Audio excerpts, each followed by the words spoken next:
Good afternoon and welcome back to the University of Birmingham's Open Day. My name is Ben Goodwin. I graduated from the university a few years ago now with a BA in history. I nearly said MA then, gave myself a bit of a promotion.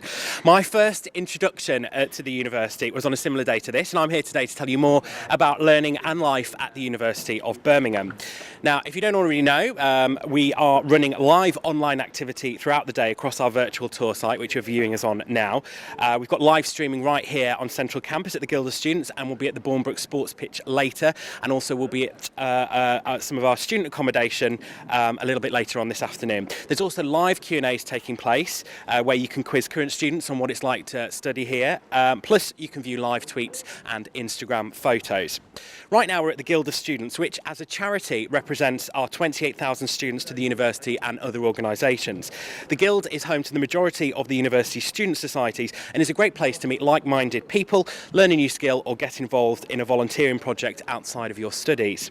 Away from the fun and games, the Guild also offers tailored support services that can help you cope with the demands of student life, should you need it.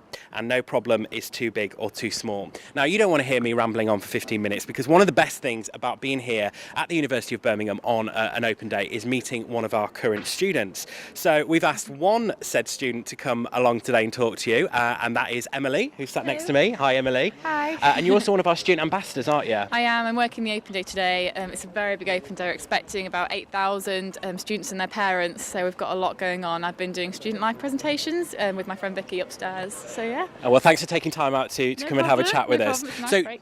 Just tell us a little bit about your course, what you're studying here at the university. So I'm in my second year and I'm studying English literature and I'm really, really enjoying it. So I'm a couple of months into my second year and I'm getting a lot more involved this year because the stress of the first year are out the way and I'm fully settled, so I'm very happy. Yes. Fantastic, fantastic. Now, we're here at the Guild of Students. It's pretty unique for a university. Do you want to tell us a little bit more about the Guild and what it does? So the Guild has the same premise of any other university student union, but we have a charter by the Queen, so that's why we're called the Guild. So anything student related is in this one big lovely building. So on the ground floor we have our restaurant and bar. On the other side we have our student development centre that has things for societies and lots of computers. We have all our representation areas up down here, and then upstairs we have lots of rooms that student societies use for different events and things like that. So you kind of touched on it there. Tell us a little bit more about the facilities that the Guild has, the sort of nuts and bolts of the building, if you would. Okay, so like I said, we have a student bar, but that also works as a restaurant in the day, so it varies depending on what's going on in the evenings, but that's for students and staff. They use that a lot. And then we have our student development area, and a lot of students go and work in there. They go and sit with their lunch, they use lots of computers, and then all the societies are based in the Guild are over behind me over here. So they have lots of pigeonholes, lots of touchscreens, computers, and they have all their meetings there. Then we also have all the representation areas. So we have a big office for the student council downstairs. We also have the advice and representation centre. They can help you things with a bit of law advice, or they can help you with anything like that. Then we also have the job zone and WorkLink, which serve a similar purpose, helping students find part-time jobs. One's off campus, one's on campus, and that's how I found my job, so they're down here as well. Then we have lots of eating outlets upstairs, and again, like I said, extra rooms that societies use for meetings, things like that. Fantastic. I kind of want to move in myself now. How does the Guild represent the university? Because that's one of the important roles of the Guild, isn't it? Yeah, so it's run by students for students. We have a Guild council and different officers hold different posts. So our president's called Poppy and she's been giving Guild tours today. She was voted in, as were all the other officers. We have ones for sports, welfare, disabilities, and they all represent the student union. We all vote. I voted for Poppy, so I was very chuffed that she got in.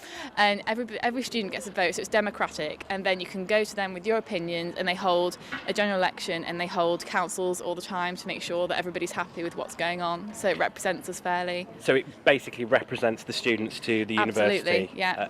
Great. And you mentioned Job Zone and WorkLink here at the Guild, so how easy is it to get a part-time job? There's so much help. For example, I came in first year and I'd seen the people in the green t-shirts and I thought that looks really fun, I want to do that.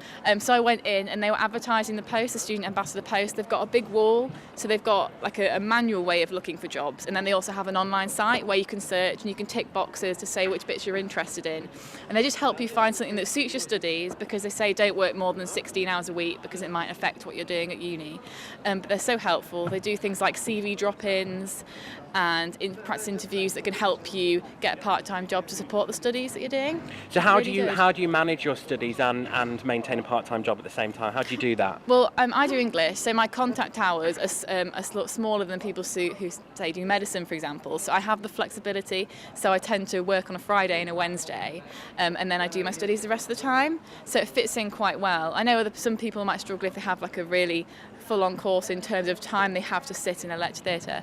But if you need to do it, then you can work it out. You can work it out time-wise. It's a good skill to learn for life when you know you want to do extra things outside of your career. So it's really good. And I guess the employers that come to the Guild are pretty flexible. Absolutely, yeah. The Guild vets everyone who's advertising jobs to make sure that they'd be good for a student. So they wouldn't be too demanding in terms of contact hours. They wouldn't expect them to turn up on days when they have lectures. So that's the whole point why Job Zone and WorkLink are so great, because they're there specifically for jobs that would fit around a student life. So it's really good. Okay, so I want to move on and talk a little bit about the societies here at the university. Okay. When I was at Birmingham, which was 7 years ago now, I was actually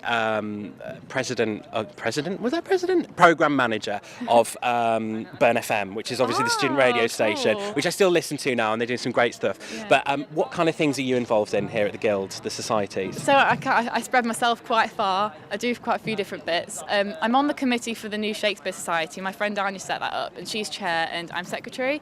And we do things like we're going to run a costume workshop tomorrow with ex-RSC costumes, which is really cool. Can I come? Go on. Yeah, why not? It's fun. It's free. You should come along. So that's one thing I do, and I'm quite involved in that because I'm on the committee. And I also do ballroom and Latin dancing. So I'm very new to that. I've only been doing it for 3 weeks. I've danced before, but never this kind of thing. But I'm quite friendly with the committee because they're ambassadors as well. Everybody does quite a lot. And I'm getting the opportunity to present Strictly Brum dancing. So I get to do it with my friend Anthony. He's Brucey, I'm Tess, and we're going to do a dance and everything, and we introduce all the people. It's quite funny because I'll be introducing them and I couldn't do what they're doing, but I'm going to be telling people all about them. So how does that work, Strictly Brum dancing? Well, there's really different levels to the society. You can go in as a complete beginner, or you can be somebody who wants to compete. And the people who are right up there, like the committee, they're partnered with students that are kind of in the committees of other societies, and they're thrown together. So they're kind of like the celebrities, as it were. They're the celebrities, and then our students are the professionals, and they're put together, and then they do dances. It's pretty cool. It's really fun. It's in December. I can't I'll wait definitely for be that. looking out for that. So, away from what kind of your interest, what other clubs and societies are available here at the university? A huge amount. We have over 220 and growing, and if there's not one that you want to be there, you get 25 signatures and you can set it up. There's a society for every department that can represent you, so you name it. Mine's called BEDSOC, Birmingham English Department Society, quite a cool name.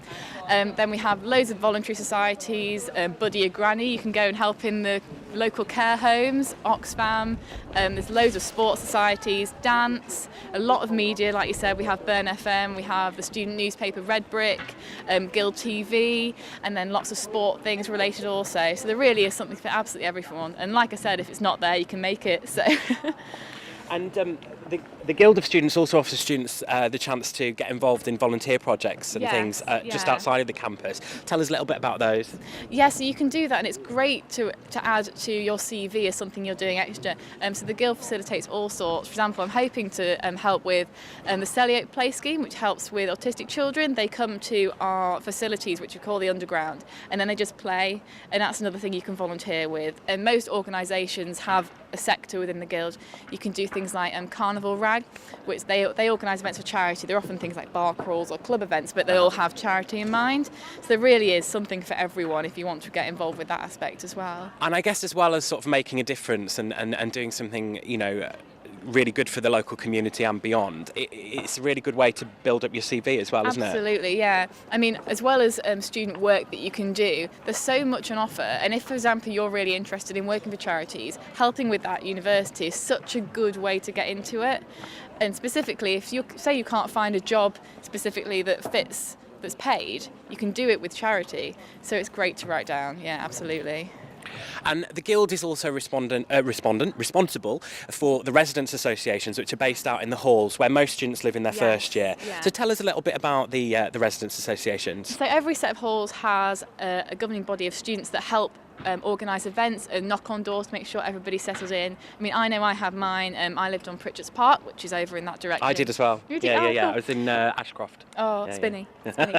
And we have RAs for those, and then so they all represent your halls, and they organise events a lot in the first week of term, because if you're feeling a bit homesick, they keep you busy. It's not all club related. There's lots of trips to Cadbury World and stuff, because that's nearby, Amazing. and things like that. Lots to Sea World and into the centre of Birmingham, and they're just there to make sure that you feel settled in, and you can go with them if you have any disputes, for example, or you want to organise something. They'll help represent your halls as well. So that's just another level of help that you can get, as well as the guild. You've got your department, and then you've got your RAs as well. So there's really multi-levels of support. Absolutely, yeah, there really is. Yeah. And how quickly did you settle in when you moved here? Quite quickly, yeah. I got on really well with my flatmates to start with, and that helped a lot. And also my boyfriend lived here, so he was another level of support. I liked him being here as well. But I just found things like the Guild were really great in making you feel welcome, and felt like if you had an issue, you could go to them and ask for help. I mean, I worked with a student mentor scheme over Welcome Week as well, and we knocked on doors and we helped people move in. And you could tell that just having that person there saying, oh yeah, I had a good time, it's fine, don't worry, I know it's scary, but you'll be fine within a few hours, it really, really helped. So yeah, the student mentor scheme were great with that as well. And just finally, just to sort of wrap things up, how has your experience and the offerings and the facilities here at the Guild, how has that enhanced your experience at the University of Birmingham? It's changed it completely. I mean, for example, being an ambassador, this is like one of my favourite parts of uni, and if I didn't have this, I've made so many friends through that, through societies. It just enriches your university experience, because, I mean, it's all well and good to do a course, and you don't have to get involved if you're not interested in that, but it just adds a whole new layer, and it means you can add so many new things to your CV, because if somebody reads down, oh, ballroom and Latin, that's something new, adds a bit of interest, and it makes you enjoy your time here a lot more, because you only get 3 years generally, so make the most of it. Yeah, I put train spotting on my CV. I don't know if that's really going to get me very far. But anyway, thank you so much for joining us today, Emily. It's been great to chat with you. But don't go away yet. I'm speaking to the audience now. You can go in a minute. As two more of our current students, Hannah and Emmanuel, will be answering your questions about student life. That's on the virtual tour site at 1:30. Greenwich Mean Time. Plus, we'll be broadcasting at 2:30 p.m. from the university sports pitches to show you a bit more of the extracurricular side of student life here at Birmingham. We'll be particularly focusing on sports. So thanks for joining us, and we'll see you in a bit.